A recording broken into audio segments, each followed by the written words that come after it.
dodge, you're good. This is what I was concerned Yeah, with. hitting that side, yeah. But Up. I'm doing that.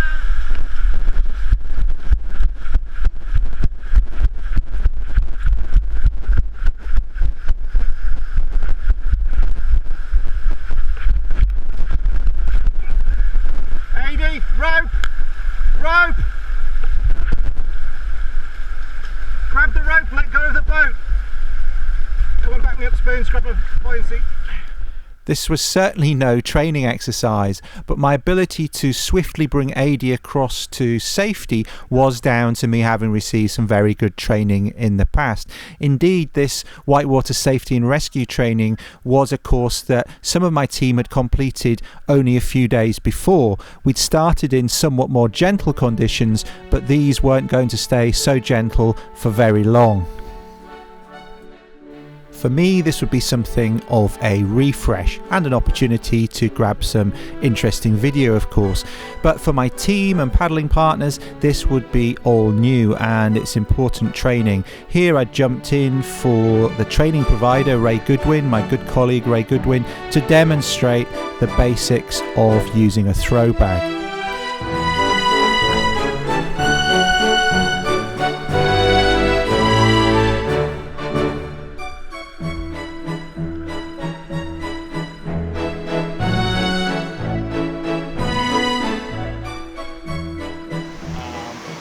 I've actually had my leg go under something in a very hard situation, and then I just tucked into a ball and rolled.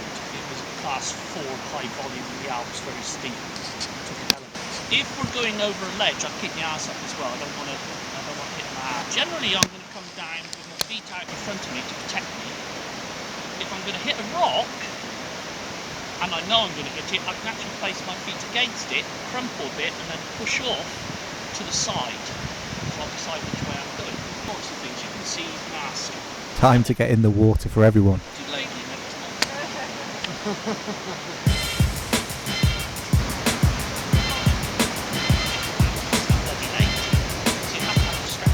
I'm going to go out on the rock. Yeah.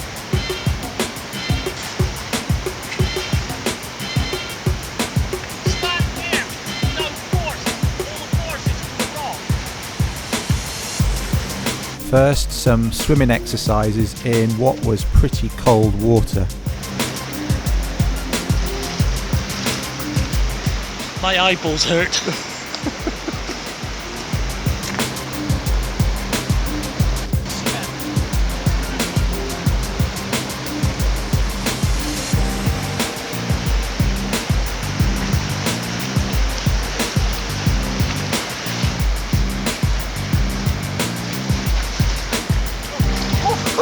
Alright. I'll tell you where it's coming from. The two of you. Next would be an in-depth session on throw bags and the pros and cons of using ropes in water. Tumble. You know, so if in that case we would release the pressure, we'd get the rope off you. Be proactive. All the time, be proactive. Let's do this classic. Would just be to do that. How long is the rope? This one is 18 metres. Yeah. But I generally won't throw 18 metres. So we like to have a clean rope at bank side. It's not clean at the other end because it's got the bag, but that's the convenient way to deploy it. My principle is, I will tell you, do not, part of your brief at the start of the day, whatever you do not put your hand in here. Because again, if it spins, something goes wrong, you cannot let go. And absolutely imperative, you must be able to let the rope go in the water. It's this. And what that does, that's not what you do in the water. In the water, you just hold on. But from the bank, put a tension on it for me. Just pull it forward. You do this. And then now this is mechanical rather than friction. This is friction. This is mechanical. And a lot of people advocate both hands like that. I tend to do it one-handed like that. Because this hand really doesn't come into play. But I think most people advocate this. I prefer this. Now what happens is, as she puts pressure on, it gets too much. Just put one foot way behind you, so you don't fall over. Now put some real tension on it. Now as she puts tension on, you may have seen I've actually sat back. If she's in a full force, keep pulling, she will start pulling me up. That bead pulling me up is the signal to let go. And I let go totally. And I have to let go totally. You know, it can run through the thumb, but there must be no grip on it. If there's any grip, you burn. You let go, the rope runs, all the pressure comes off her, she bobs back to the surface, I put it back on. And we'll do that in a harder current. But that's the grip. Right. Rob!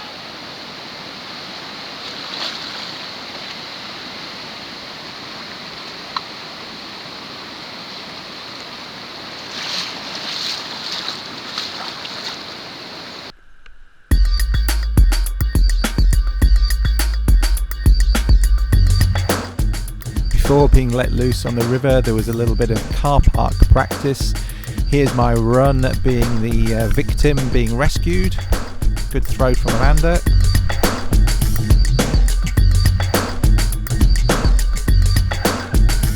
And despite the damp, dreary, cold conditions, morale was pretty high.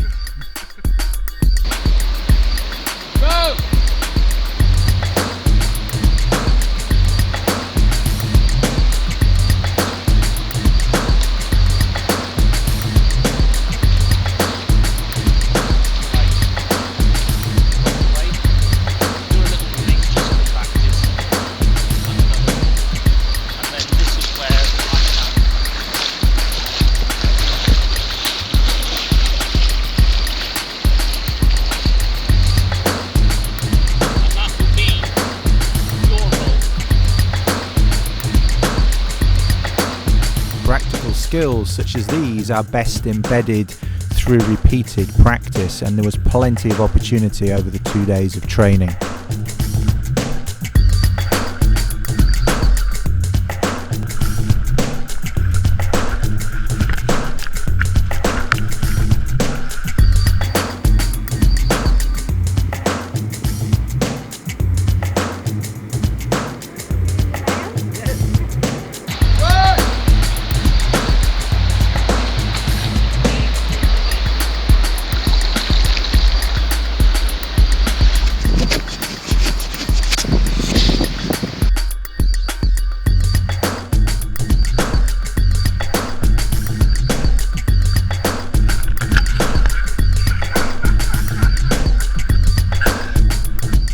As the training progressed, new techniques were introduced which layered upon the techniques that were already becoming ingrained.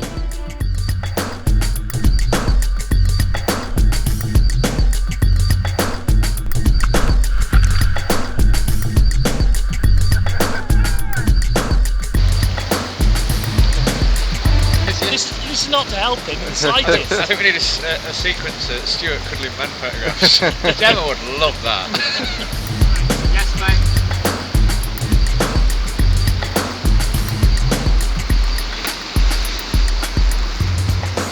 How's that for you, Amanda?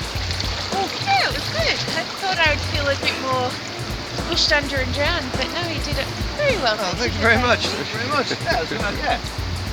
It's the old heart taking left, so you think you've got to go jump in and grab hold of someone.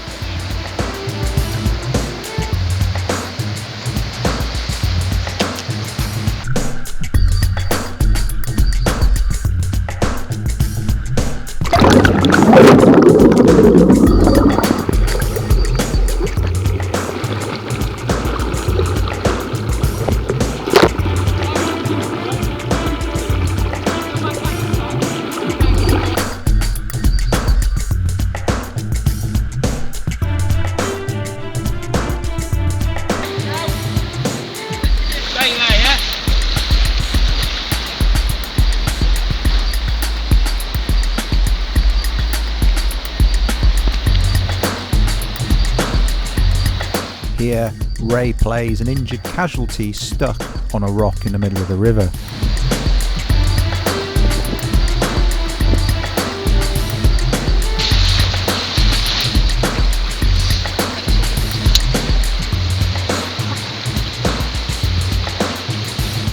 Ray continued to progressively add new techniques.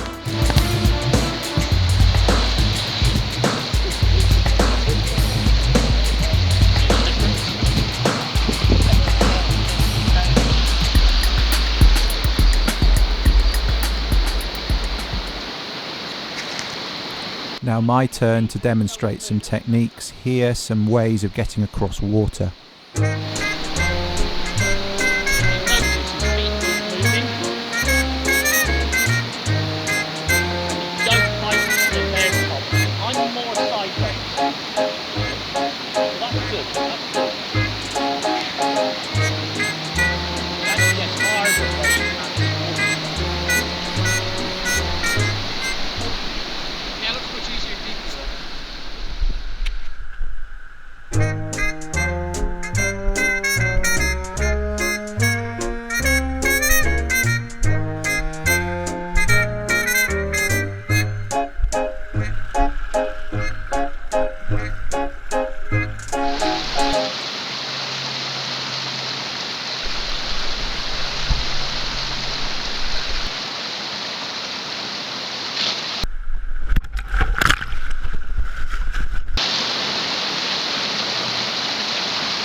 And of course, everyone got to have a go.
With a range of river rescue skills under their belts, it was time to move on to some more powerful water.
After some initial swimming drills, it was time to apply what had been learned in the more benign waters upstream. Run!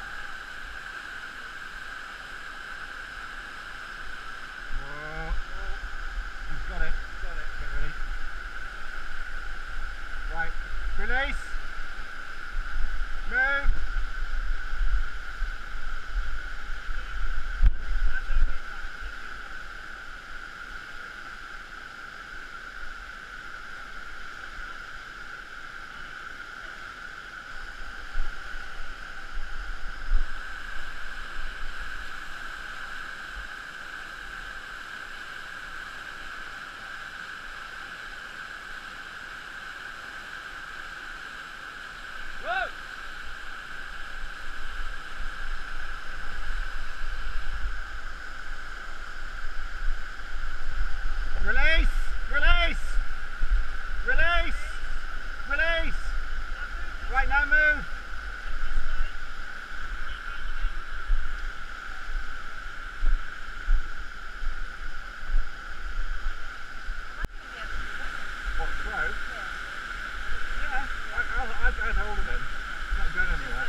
Amanda was concerned, rightly so, about the power of the water, both in terms of being able to hold on to the rope and move on the slippery rock quickly enough, as well as swimming down it, something which she'd yet to do.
No, worst experience ever.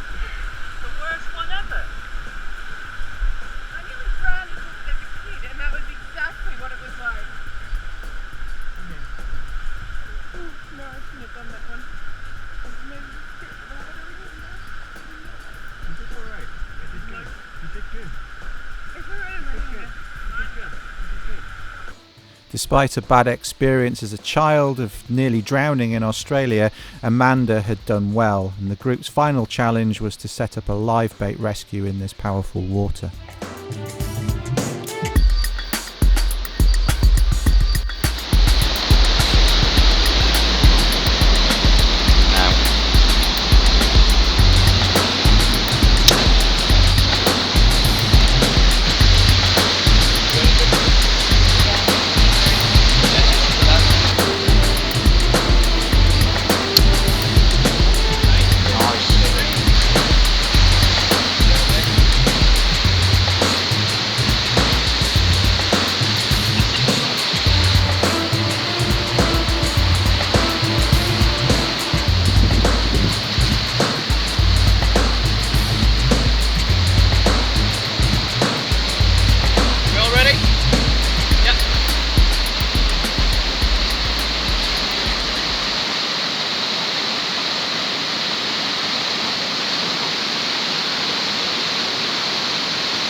A good jump from Stuart, but at this point something goes wrong.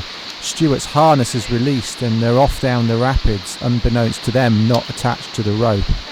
They realise and swim to the side, but that's why it's important to train in areas with a safe run out. Why is that released? I put money on it. He jumped on him so hard and then pulled him. I bet he pulled his own release. Real. But the funniest thing was seeing you going down there giving each other hugs. Yeah, well, we were chatting to one another down there. It was kind of... And I saw you turn around kind of like making a picture of him anytime soon. Yeah, it was kind of... You actually pretty well landed chest on him. Right. And then you pulled him around. Yeah. And you pulled him across the release. So I pulled him that way? You pulled him whichever... Yeah, that's what I'm thinking. I thought I pulled him that way. Yeah, so you have a look at your release. Release that way. So what? Just that way. And I'm sure I pulled him that way. Don't make That's any why odds. I don't know when it came. Yeah, at some point it's good to have done it. I will put your life on it. I know. Yeah, we certainly undid it. There's no question about it. So what you actually jumped pretty well chest onto him. I thought, oh my God, were you a pro wrestler? And certainly got me. I have to bloody say. hell, I thought we'd never see you again. Yeah. And I thought you actually, at one point, one of you looked round at me and I went, Oh, I don't know. That was as you were saying. Swim. I know it. Yeah. Swim. Oh, yeah. Swim. But the other side of it for me is understanding that these. See, if you were doing this above a waterfall, Sorry, man. I'm trying to get my arm out. I If you wait, I'm not sure it that should these go. things aren't 100%, and you do put yourself at risk. Yeah, you're relying on that thinking that ain't going to come undone until you want it to, and then it does, then you don't.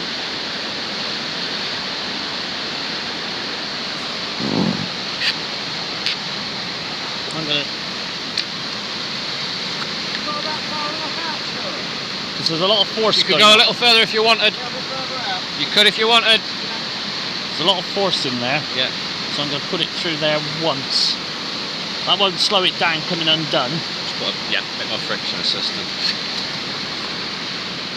But I would guess you pulled it across rather than it pulled through. Yeah. Because this was open. It was certainly open, yeah. But it was open. Yeah. It was. But I was just curious. Obviously, I have opened it at some point. I just wondered if anyone saw visually.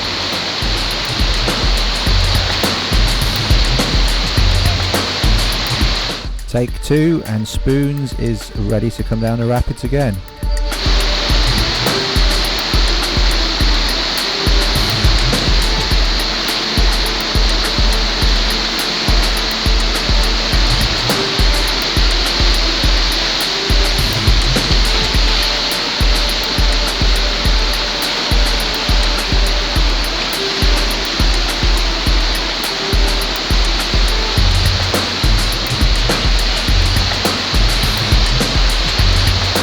How's that, Spoons?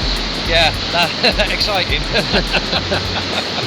And So the bang, it hit- and the bang when it hits. That really does bang. It just takes your head underwater straight away. But then you come back up and then you pull it in. It's absolutely fine. But that initial whack is quite a. What I might do next time is leave you out there before I do depicted. Yeah. If you just hold it by yourself, I think you'd be in as well. So yeah. You'd have no show You need there. 2 people doing that. Well, it's probably 200 kilos of me and Stuart. Once we force the water, Yeah. you could be a strong man to hold back. I don't know, over 40 tonne, ain't you? Yeah, but that weight's probably 40 tonne, Ray, so.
You grabbed his helmet.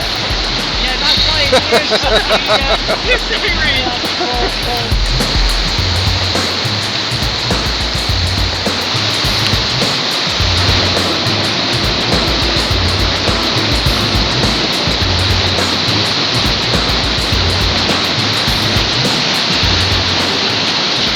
I can't get home, I don't do food. This thing's too far away.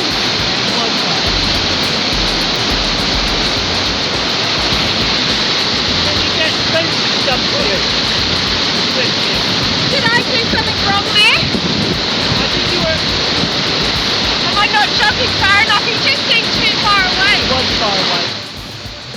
It was getting late in this November afternoon and we would be losing the light soon. So really Amanda had to make this one work. Spoons had volunteered to go down the rapids this time and it was make or break.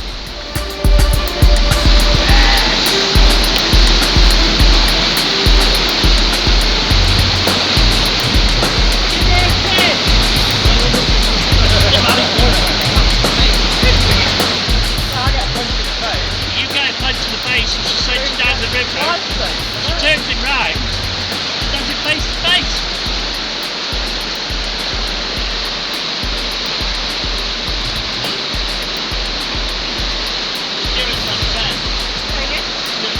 Sorry, it doesn't mean I like him better.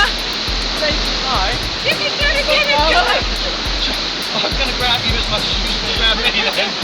And I've had that done as well, I'm doing the same. Grab it then. As long as I'm in front of their chest. Yeah. Yeah, because you won't hold them anywhere else. Force them to spring you. Let's get these ropes done. I'm looking at his line.